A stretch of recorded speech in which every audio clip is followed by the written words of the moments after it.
Interesting. This is Catania Alvin with the Nigel Farage show. This is Theresa May speaking, our Prime Minister. And taking that changes to the backstop, together with the other work that we're doing on workers' rights and other issues, will deliver a stable majority in Parliament, and that's what I will continue to push for. The way she gets a parliamentary majority is to get a lot of Labour MPs to vote for it. No mention from the Prime Minister there at all of no deal. No mention that we don't actually, under Article 50, have to have an agreement. There are two options. One is we have a withdrawal agreement. The other is we just leave on WTO terms. No mention of it from the Prime Minister, which I do find, I have to say, very surprising, given that I think it's the strongest card that she's got. Here was what Verhofstadt had to say about his talks with the Prime Minister on the backstop. Mrs. May today in the meeting assured us that there will be a backstop. That what she said already in Belfast, there is no question to remove the backstop.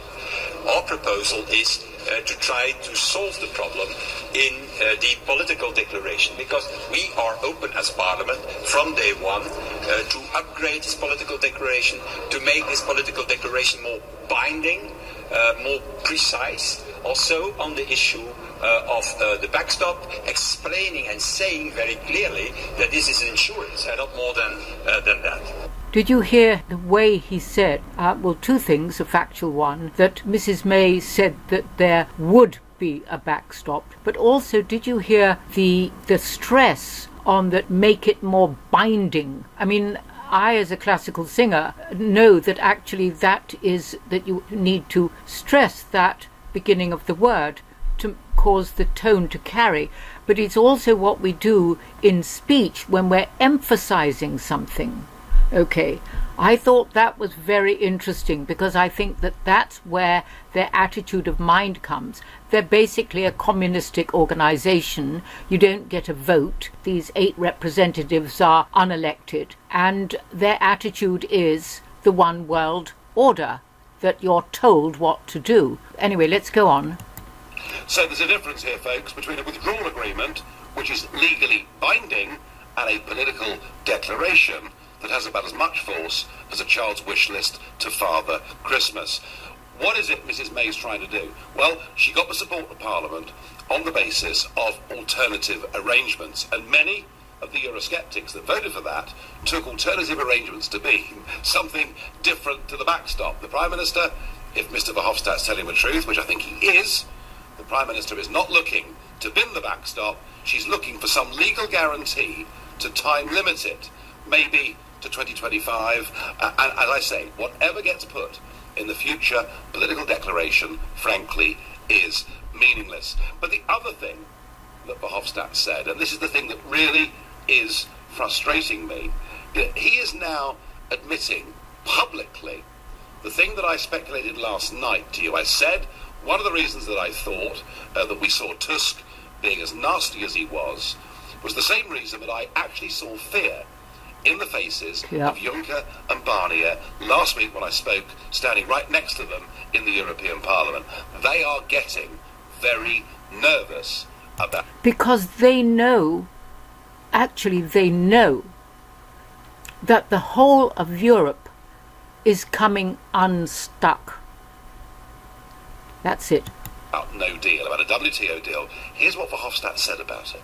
A no deal, as Mr. Tajani has already indicated, is for us not an option. It is a disaster on both sides of the channel, and it is in fact irresponsible from some politicians in Britain to go for such a no deal. And that's me, folks. That's me. Such a no deal. So that is the opinion that we have clearly stated in the name of the Parliament. I do like Nigel Farage, that face, and like, oh, I've been caught. He's caught me with a cookie, hand in the cookie jar. But the point is that he's talking about, for them, the idea of a no deal is not on the table. So he's trying to threaten, but he's got no strength. This is Mr. Hofstaff, I don't know how you say his name. So I'm not just going to hell, and a very special place in hell, I'm also being very irresponsible, because a no deal would be a disaster. But he admits, doesn't he, it'd be a disaster for them. And that's what I heard from Parisian businessmen today. That is why Tusk behaved as he did yesterday. It's why Juncker and Barnier are very, very worried. And yet, despite the fact that Article 50 says it's a negotiated deal or we leave without one, it seems pretty clear to me, unless there's something that has happened here that we don't know about. I don't think the Prime Minister is playing the strongest card that she's got. I don't think the Prime Minister realises just how scared they would be if she said, look, come on, let's come to a real arrangement, or I promise you, I will honour the promise I made in the press conference today. We are leaving on the 29th of March. All the inferences are from her that we are going to leave on the 29th of March, but with a deal that Parliament can agree, even if it means having to get Jeremy Corbyn's Labour Party on side, even perhaps if it means signing up to a permanent customs union, whatever damage that may do to her own party. So let me ask you, do you think Mrs May has had a good day or a bad day? And what Cameron said when we went to the ballot box, he said it would take us out of the customs union and the single market. This is, Jeff, the kind of twisting we're getting from our political parties. We voted for all of this in a referendum. We backed it up in a general election, and they're trying to rat on us. Well, Scott, it's interesting that you say you feel sorry for Theresa May, and it's interesting. It's quite a widespread opinion. They feel sorry for Theresa May. They feel she's doing her best. They feel that other MPs are stabbing. My problem, Scott, with your leader is this, that she went to Florence and she made a speech where she announced she wanted to opt back in to hold parts of the European Union, this close and special relationship. I voted to leave, Scott, not to opt back in to lots of parts of the European Union. And that, to me, ever since that moment, I've realised we're heading for a Remainers Brexit, not the one people like you, Scott, voted for. And let's go to Enfield and speak to John, another new call. Now, listen to this, because this holds the nub of really what's going on. John, good evening. Hello there, Nigel. Good to talk to you. Good to talk to you. And good for this guy. Things completely wrong here. This whole thing with Theresa May is a complete and utter sham. This lady is a hard... Watch Nigel Farage's face as he's listening to what this man is saying. And now I personally believe I'm on that same table. I think we're dealing with duplicity here. Remainer. And if your listeners want at some point to go onto YouTube, there is an excellent interview of Steve Baker in front of the European Scrutiny Committee where he completely blows the lid on everything that Theresa May and her advisers have been doing behind the scenes. They have completely subverted. There was never any intention of leaving. It's all been a pack of lies, and Steve Baker absolutely blows it out of the water. Did you hear that? The whole thing is a pack of lies. I've got that video. This is an introduction to it. It's obviously going to be a 2-part or even 3-part to share with you. It's an hour and 9 minutes long, but it's compulsive viewing. It really is, for what he has to say. John. Yes. Politicians and leaders can make promises and they can bend them and twist them.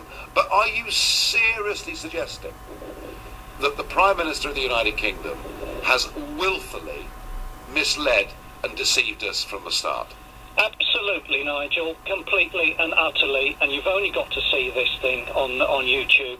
And this is a man who was interviewed, who worked, they actually had, believe it or not, they actually were offered a full facilitation trade deal. They even got somebody in Brussels to deal with it. And Theresa May and her team turned it down. She is determined to keep us in a customs union. The backstop is there purely to keep us in. She has no intention of getting us out of the European Union. This whole thing going to Brussels is a complete and utter sham, and she's been peddling trying to demonise the whole no-deal thing. Anything to do with the no-deal has been demonised.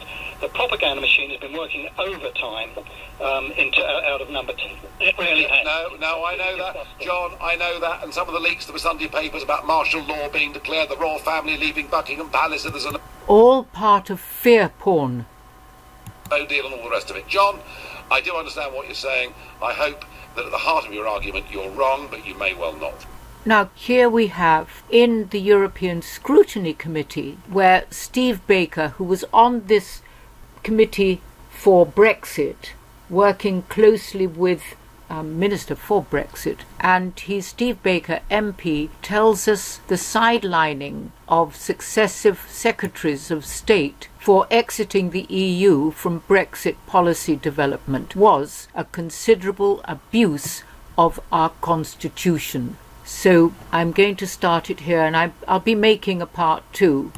I'll start by asking the first question. Now, you resigned on the 9th of July 2018, and that was, just to put it in context for the sake of anybody watching this programme, which is going to go out on the parliamentary channel, so I understand.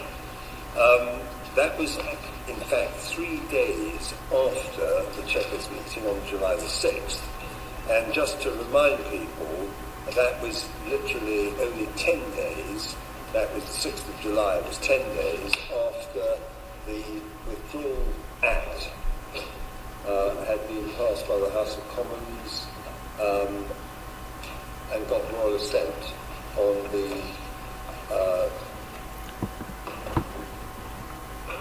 that day. So for practical purposes... Royal assent meaning the Queen signed it, and I put out a video of the Queen signing Brexit.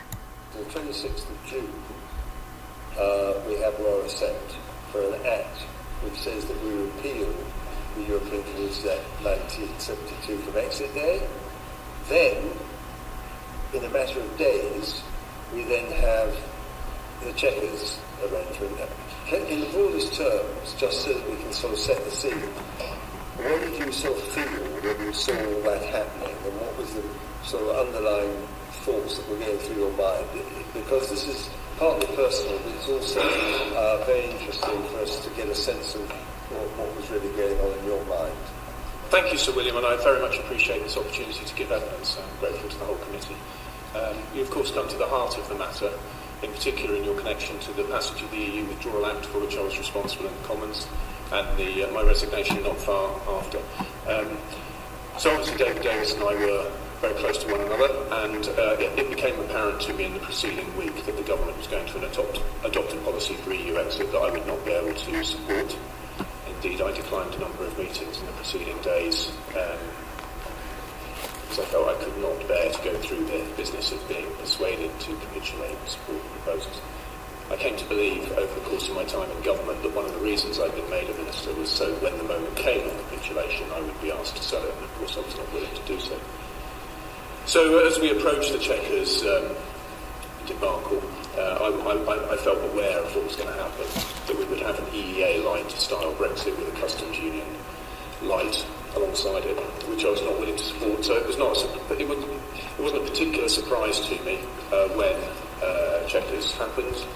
I stayed close to David Davis, and when David decided to resign, I knew I was going to go with him. In a sense, I tried to minimise the impact in the media by going absolutely at the same time, which meant, of course, I was a single line on the Today programme rather than the story. But it was not the first time I considered resigning. I previously considered resigning over the failure of the government to make public no-deal preparation. I very nearly resigned in March. I decided not to. Yes, this is not the first time he considered resigning, and the prior bit that he spoke about was, it seemed that he realised that the British government, the cabinet, was preparing parallel plans, one for remaining, one for leaving. Interesting. Because of the passage of the EU Withdrawal Act, I felt that I could not responsibly resign before that Act had completed its passage. Thank you very much. And again, has the Brexit process and the Brexit negotiations, in your view, had an impact on public confidence in democratic and parliamentary government? And if so, in what ways? And could or should the government have done more to inform and explain to the public what it was all about? Well, Sir William, that is a huge question. I'd like, if I may, to answer it in two parts. This is Catania Alvin saying, you see, duplicity, some may call it treason to the people. watch for the other parts as well. God bless and stay well.